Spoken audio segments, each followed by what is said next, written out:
नमस्कार and welcome back to NG tutorials. हम पढ़ रहे थे क्लास 10th का मैथ्स रियल नंबर्स, जो कि पहला चैप्टर है। उसका ही अलग जो नेक्स्ट टॉपिक है वो है एचसीएफ एंड एलसीएम। तो ये काफ़ी पहले से ही आप करते आ रहे हैं, 7th 8th से स्टार्ट हो जाता है या 6th से भी स्टार्ट हो जाता है। तो पहले हम समझते हैं एचसीएफ और एलसीएम का कॉन्सेप्ट। ईजी है, आपको पता भी होगा, लेकिन फिर भी अपनी तरफ से बता देता हूँ। तो सबसे पहले एफ की बात करते हैं। एफ होता है फैक्टर, वो नंबर्स जो इन्हें डिवाइड कर देंगे। जैसे 75 की बात कर, तो 75 को डिवाइड कर सकता है 5, 15 टाइम्स 3, 25 टाइम्स और 75 खुद। यही बात करूँ 60 की, तो 3 20 टाइम्स कर लेगा, 15 4 टाइम्स कर लेगा। तो ये कुछ फैक्टर्स हैं इन दोनों के। अब हमें देखना है हाईएस्ट, सबसे बड़ा कॉमन जो दोनों के साथ हो, फैक्टर जो नंबर डिवाइड कर सकता हो। तो आप देख सकते हैं कि 15 यहाँ पे भी मिल गया और 15 यहाँ पे भी मिल गया। अब इससे बड़े जो नंबर होंगे वो या तो इसे डिवाइड कर रहे होंगे, और इसके केस में सिर्फ इसे डिवाइड, जैसे 25 यहाँ पे है, ठीक है, तो सिर्फ इसे डिवाइड कर रहा है। 15 से बड़ा 20 यहाँ पे है, तो सिर्फ इसे डिवाइड कर रहा है, मतलब कॉमन नहीं है। तो हाईएस्ट कॉमन फैक्टर, सबसे बड़ा वो फैक्टर जो दोनों को डिवाइड कर रहा है। तो यहाँ पे हमें मिल गया 15। बात करते हैं एलसीएम। तो एम होता है मल्टीपल, जैसे कि आप टेबल पढ़ते हैं 2 1 2 2 2 4 6 8। तो जो भी नंबर आ रहे हैं 2 4 6 8 ये 2 के मल्टीपल है। 3 का टेबल पढ़ेंगे 3 6 9 12 15, ये 3 के मल्टीपल है। तो ऐसे 75 और 60 के मल्टीपल देखते हैं। 75 का आएगा 150, फिर आएगा आपका 225, फिर आएगा आपका 300। यहाँ 60 देखते हैं 120, 180, 240, फिर 300। अब यहाँ पे था लोएस्ट, सबसे छोटा होना चाहिए, कॉमन दोनों में आना चाहिए और मल्टीपल होना चाहिए। तो इसके मल्टीपल ये रहे और इसके मल्टीपल ये रहे। तो हमने देखा कि सबसे पहले आने वाला नंबर है 300, ठीक है, जो दोनों में आ रहा है, मतलब कॉमन है। इसके बाद भी कोई नंबर आ सकता है इन दोनों के मल्टीपल के तौर पे। जैसे 600 की बात करें, अब जो भी कॉमन मल्टीपल होंगे वो 300 के ही मल्टीपल्स होंगे, ठीक है। लेकिन हम बात कर रहे हैं लोएस्ट की, तो 300 सबसे छोटा ऐसा नंबर है जो दोनों का मल्टीपल है। 60 के टेबल में भी आता है, 75 के टेबल। तो इस तरह से हमारा एलसीएम का कॉन्सेप्ट क्लियर होता है। तो यूक्लिड्स डिवीजन लेमन से हमने एचसीएफ निकालना सीख लिया था। एलसीएम प्राइम फैक्टराइजेशन से आपने किया होगा, ठीक है। तो हम उस डिटेल में ना जाके जो 10th क्लास में आपका टॉपिक है या फॉर्मूला है वो देखेंगे। HCF into LCM equals to 1 first number into second number. तो यहाँ पे हम एचसीएफ और एलसीएम निकाल चुके हैं। इस चीज़ को हम प्रूव कर लेते हैं कि क्या ये बात सही है। हमने एचसीएफ देखा था 15, एलसीएम देखा था 300। ये इन दोनों के मल्टीपल के बराबर होना चाहिए ना, 75 इंटू 60 होना चाहिए। तो 15 3 45, तो 4500 आ गया हमारे पास। यहाँ पे 75 इंटू 60 करेंगे, 6 5 30, 3 कैरी, 6 7 42 और 3 45, 450। ये वाला जीरो निकाल लिया, तो हमने देख लिया कि भाई ये वाली प्रूविंग हमारी हो गई। तो H C F into L C M is equals to first number multiply by second number. आगे चलते हैं कुछ न्यूमेरिकल्स पे। तो मैंने पूरी लैंग्वेज नोट नहीं की है, लेकिन क्वेश्चन का जो बेसिक इन्फॉर्मेशन मुझे चाहिए थी वो मैंने नोट करिए। क्वेश्चन क्या था वो मैं आपको समझा दूंगा। तो यहाँ पे हमसे पूछ रहा है लार्जेस्ट नंबर ऐसा बताओ जो 129 को डिवाइड करे तो 3 रिमाइंडर आए, 545 को डिवाइड करे तो 5 रिमाइंडर आए। तो ऐसे क्वेश्चंस को हम कैसे अप्रोच करते हैं? सबसे पहले तो हमसे इसने बोला है कि largest number which can divide. तो लार्जेस्ट नंबर अगर डिवाइड की बात चल रही है तो बात चल रही है एचसीएफ। क्या हम इन दोनों के एचसीएफ की बात कर रहे हैं? हम इन दोनों के एचसीएफ की बात नहीं कर रहे हैं। हम उस नंबर की बात कर रहे हैं जो इसे डिवाइड करेगा तो 3 आएगा, इसे डिवाइड करेगा तो 5 आएगा रिमाइंडर में। तो हम थोड़ा कॉमन सेंस लाएंगे और पाएंगे कि अगर 129 को डिवाइड करने पे रिमाइंडर 3 आ रहा है, तो अगर हम उसमें से 3 माइनस कर दें तो ये वाला जो नंबर मिलेगा वो कंप्लीटली डिवाइड हो सकता है, ठीक है। अगर 545 को डिवाइड करने पे 5 आ रहा है, इसका मतलब 540 वो नंबर है जो कंप्लीटली डिवाइड हो जाएगा। तो हमसे एक्चुअली इस क्वेश्चन में क्या चाहिए कि हमें 126 और 540 का एचसीएफ चाहिए, हाईएस्ट कॉमन फैक्टर चाहिए, ठीक है। तो अब एचसीएफ निकालने के बाद हमारे पास यूक्लिड्स डिवीजन लेमा था, हम उसका इस्तेमाल करेंगे। 540 जो हमारा बड़ा नंबर है उसे अंदर लेके जाएंगे और यहाँ से डिवाइड करना शुरू करेंगे, ठीक है। तो अब हम गैस करेंगे पहले कि कौन से नंबर से 5 से करेंगे तो ऑब्वियस सी बात है बड़ा हो जाने वाला है, क्योंकि 5 1 5, 5 2 10, तो कैरी आएगा, ये बन जाएगा 6। 4 से देखते हैं। 4 2 ज़र 8, 4 1 ज़र 4, तो 4 एक पॉसिबिलिटी है। और 4 6 ज़र 12 करेंगे, 4 2 ज़र 8, कैरी जो जाएगा वो 1 9 ही बना पाएगा, यानी यहाँ तक कैरी फॉरवर्ड होगा ही नहीं। तो 4 हमारा सेफ हो गया। तो 4 6 ज़र 24 होता है, देख लेते हैं अब ये डिवाइड होगा या नहीं, मेरे हिसाब से नहीं होना चाहिए। अब 4 2 ज़र 8 और 2 जो कैरी गया है वो बनाएगा 0, ठीक है, और 2 इधर आ गया। 4 1 ज़र 1 इधर आ गया, 4 1 ज़र 4 और 1 5 0 4। चलो हम थोड़े लकी हो गए, ये डिवाइड हो गया। एक बार फिर से देख लेते हैं। 4 6 ज़र 24 का 4, 2 कैरी, 4 2 ज़र 8, 2 लगाया तो 10 बना, 0 1 कैरी, 4 1 ज़र 4 1 5, यहाँ पे बच गया आपका 36, तो अब आ गया 126। मतलब ये नंबर अंदर आ जाएगा, 36 से डिवाइड करना है मुझे, ठीक है। ऐसे ही हम लगातार करते रहेंगे जब तक 0 नहीं आएगा। तो अब यहाँ पे अगर हम 4 3 ज़र 12 इस वाले नंबर को देखते हुए एक गैस नंबर करते हैं तो 4 आता है, तो 4 3 ज़र 12, लेकिन कैरी की वजह से वो 12 से बड़ा हो जाएगा, तो हम 3 के साथ जाएंगे। तो 3 6 ज़र 18, कैरी 1, 3 3 ज़र 9 और 1 10। यहाँ पे हमारे पास आ गया नंबर 16 में से 8 गया तो बचा हमारे पास 8, ठीक है। ये से कैरी देगा और यहाँ पे आ गया आपका 1। अब 18 से डिवाइड करेंगे हम 36 को, तो 18 टू द 36, ये हो गया ख़त्म यहाँ पे हमारा, मतलब 18 आ गया HCF। 18 किसका HCF है? 126 और 540 का। लेकिन हमसे क्या बोला गया था कि एक ऐसा नंबर जो 129 को डिवाइड करने पे 3 लेके आए, 545 को डिवाइड करने पे 5 लेके आए एज अ रिमाइंडर। तो हमने थोड़ा स्मार्ट प्ले किया, हमने 3 को पहले ही हटा दिया, यहाँ पे 5 को पहले ही हटा दिया कि हमें एग्जैक्ट वही नंबर मिल जाए जिनके HCF से हमारा काम चल जाए। तो 18 हो गया इसका HCF। तो ये क्वेश्चन बेसिकली HCF का ही था, ठीक है। अब एक LCM का क्वेश्चन देख लेते हैं। तो यहाँ पे 3 दोस्त हैं, मॉर्निंग वॉक पे गए हैं। तो एक जो स्टेप लेता है वो 30 सेंटीमीटर है, एक का स्टेप 36 सेंटीमीटर है, एक का स्टेप है 40 सेंटीमीटर।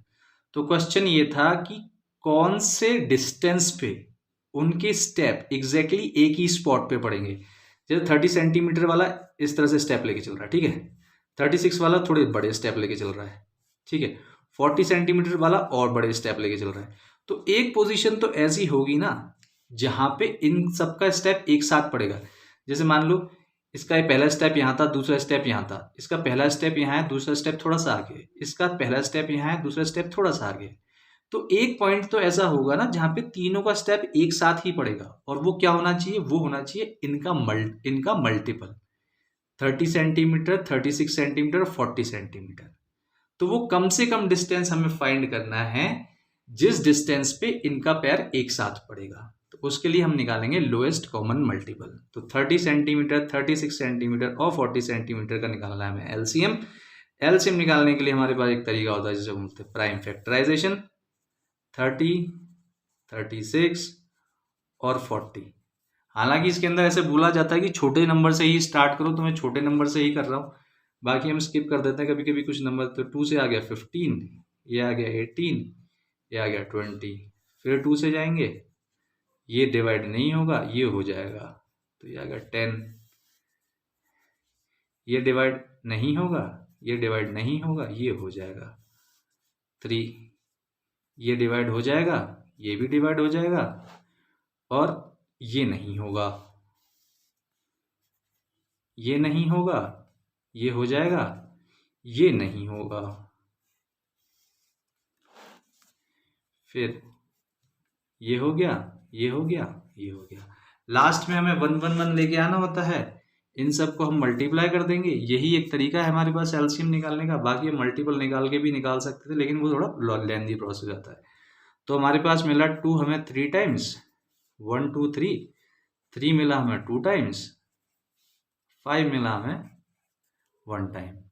तो मैं कोशिश करता हूँ कि ऐसे नंबर ले लूँ जिनमें बाद में 0 आ जाए, जिनका मल्टीप्लाई करके। तो देखो 2 2 ज़र 4, 2 ज़र 8, 5 ज़र 40, 3 3 ज़र 9, अब ओरली हो गया, 9 4 ज़र 36, 360 सेंटीमीटर वो डिस्टेंस है जहाँ पे इनका स्टेप एक साथ ही पड़ेगा।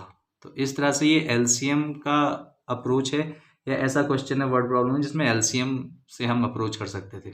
एक क्वेश्चन और होता है, वो मैं डिस्कस कर लेता हूँ, मतलब नॉर्मली बता देता हूँ कि ऐसे बोलते हैं कि कोई एक घड़ी है, एक घड़ी 15 सेकंड बाद आवाज़ करती है, दूसरी घड़ी 20 सेकंड बाद आवाज़ करती है, तीसरी 25 सेकंड बाद आवाज़ करती है। 10 बजे हमने इस घड़ी को स्टार्ट किया, तो आप बताओ कि एक साथ ये आवाज़ पहली बार कब करेंगे। तो सबसे पहले आप एलसीएम निकाल के 15, 20, 25 का वो टाइम बताएंगे जिसके बाद ये एक साथ आवाज़ करेंगे। फिर उस टाइम को कन्वर्ट करेंगे मिनट या सेकंड्स के अंदर, और आप 10 में प्लस करके आंसर निकाल देंगे। क्योंकि आप 10th का मैथ्स कर रहे हैं तो आई होप ये चीज़ आपको ओरली भी समझ में आ गई होगी। अब यहाँ पे एक क्वेश्चन है, a equals to x cube y square, b equals to x y cube. तो आपको निकालना है इनका एलसीएम और एचसीएफ। तो यहाँ पे हमें एलसीएम और एचसीएफ का कॉन्सेप्ट एक बार तो और बेटर तरीके से क्लियर है। तो एक्स क्यूब को मैं लिख सकता हूँ एक्स एक्स एक्स और वाई वाई। बी को लिख देता हूँ x into y into y into y. तो एलसीएम में क्या होता है, हम बड़ी से बड़ी पावर लेते हैं जो सबसे ज़्यादा टाइम आया हो। तो x कितनी बार आया है, x आया 3 बार, तो यहाँ से हमने एलसीएम के लिए इसे उठा लिया। और y कितनी बार आया सबसे ज़्यादा, 3 बार इसके साथ, तो ये तो हो गया एलसीएम। यहीं पे जब हम बात करते हैं एचसीएफ की, तो एचसीएफ में सबसे छोटी पावर लेते हैं। तो x की सबसे छोटी पावर इन दोनों में क्या है, x खुद अकेला, और y की बात करें तो y की सबसे छोटी पावर क्या है, वाई स्क्वायर, तो डॉट वाई स्क्वायर। तो एलसीएम में मैक्सिमम पावर सबसे बड़ी पावर लेते हैं, और एचसीएफ में हम छोटी पावर लेते हैं। इस तरह से हम एलसीएम और एचसीएफ निकालते हैं। इस क्वेश्चन को हम चेक कर सकते हैं यहीं की, अगर हम चाहें तो, जैसे a डॉट बी और एचसीएफ इंटू एलसीएम करके देख लो। ये है x cube dot y cube multiply x dot y square. ये हमने एचसीएफ और एलसीएम ले लिया, और ऊपर वाले नंबर ले लो a और b, x cube dot y square multiply x y cube. तो x की पावर कितनी होगी, 4, 3 ये थी, 1 ये थी, 4, और यहाँ पे देखो 3 ये है, 1 ये है, 4। y की पावर 3 ये है, 2 ये 5, और यहाँ पे भी y की पावर 3 ये है, सॉरी y की पावर 2 ये है और 3 ये है 5। तो हमारा ये जो रिलेशन था हमने कि दोनों नंबर का मल्टीप्लिकेशन उनके एचसीएफ और एलसीएम के मल्टीप्लिकेशन के बराबर होगा, ये प्रूव होता है, और हम इस कंक्लूजन पे पहुंचते हैं कि हमारा एचसीएफ और एलसीएम हमने जो निकाला वो सही भी है। ठीक है, आगे चलते हैं। तो एचसीएफ 145 है और एलसीएम 2175 है। एक नंबर है 725, सेकंड नंबर आपको फाइंड करना है। तो इसी वाले तरीके से फाइंड करेंगे। एचसीएफ इंटू एलसीएम जो होता है वो first number multiply by second number होता है। तो 145 multiply 2175 should be equals to 725 multiply by second number. Multiply हम पहले नहीं करते हैं ताकि कैंसिलेशन में हमारे लिए थोड़ा ईजी हो जाए चीज़ें। तो 145 into 2175 upon 725 equals to second number. अब देखते हैं ये कैसे डिवाइड होता है। 5 से करते हैं पहले। तो यहाँ पे आ गया 5 2 ज़ा 10, 5 9 ज़ा 45, यहाँ पे 5 1 ज़ा 5, 2 बचेगा, 5 4 ज़ा 20, 2 बचता और 45 आ गया। ठीक है, यानी हमें ये पता चल गया कि ये इससे डायरेक्ट कैंसिल हो सकता था, पर हम नहीं कर पाए। तो अब हम दोबारा थोड़ा स्मार्ट प्ले कर लेंगे। 29 से इसे 5 टाइम्स सीधे सीधे काट देंगे। ठीक है, अब 5 से इसके पास जाएंगे, 5 4 ज़ा 20, 1 बचेगा, 17 बनेगा, 5 3 ज़ा 15, 2 बचेगा, 25 बनेगा, 5 5 ज़ा 25। तो सेकंड नंबर हमारा क्या आ गया, 435। इसके साथ ये क्वेश्चन समाप्त होता है। अब ये क्वेश्चन है जिसमें बोला है एलसीएम जो है वो 9 टाइम्स है एचसीएफ का। Sum of HCF and LCM is 500, find HCF and LCM. तो एलसीएम बोल रहे हैं 9 टाइम्स एचसीएफ को। तो एचसीएफ को अगर हम x मान लेते हैं तो ये इम्प्लाई करता है कि जो एलसीएम होगा वो 9 टाइम्स यानी 9x होगा। इसने बोला है जो सम है वो 500 है एचसीएफ और एलसीएम का। तो ये हमें मिली है यहाँ से इक्वेशन। तो एचसीएफ प्लस एलसीएम 500 है। ठीक है, तो ये x था, ये 9x था, तो x plus 9x should be equals to 500, यानी 10x इज इक्वल्स टू 500, और x इक्वल्स टू आ गया आपका, ये नीचे जाएगा 500 अपॉन 10 ये कैंसिल हो गया। तो x जो हमारा HCF था वो आ गया 50 और 9x जो हमारा LCM था वो आ गया 9 इंटू 50 यानी 450। तो ये तो बेसिक अर्थमेटिक प्रॉब्लम थी, बस HCF और LCM का नाम डाल दिया इसके अंदर। ऐसे क्वेश्चंस आप linear equation in one variable में आपने काफ़ी सॉल्व किए होंगे। इसी के साथ हमारा LCM और HCF समाप्त होता है। मिलते हैं नेक्स्ट सेशन में। बाकी आप अपनी तरफ से अगर प्रैक्टिस कर रहे हैं और आपके पास कोई प्रॉब्लम आती है तो आप पोस्ट कीजिए एज अ कमेंट। मैं कोशिश करूंगा कि उसको उस प्रॉब्लम के सॉल्यूशन के तौर पे एक वीडियो बना के पोस्ट कर दूं। मिलते हैं नेक्स्ट सेशन में। Till then goodbye and take care.